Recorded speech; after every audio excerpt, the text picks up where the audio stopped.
Ako ko, mag-exercise tayo. Nag-intex. Ano pangalan mo? Angela po. Angela. O Angela, ganito ha. Ilan lang ko na Angela? 17. 17. Okay. Angela, ganito. Nauhaw ka ba? May tubig tayo dyan. Inom ka muna, parang lagit na. Ito.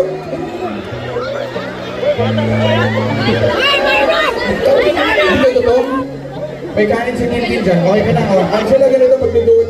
Pato mo na ganito yung ano mo. Yan, para tayo nakatampa. Yung galing nga eh. Angela, ganito ha. Magduduwit tayo.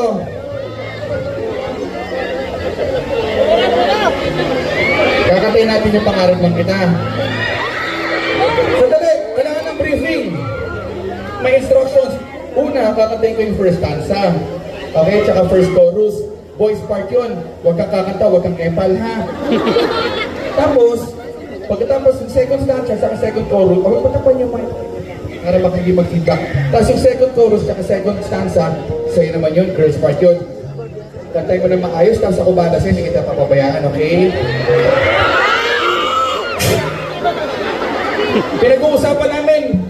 Pinag-uusapan namin lyrics. Hindi kinabukasan.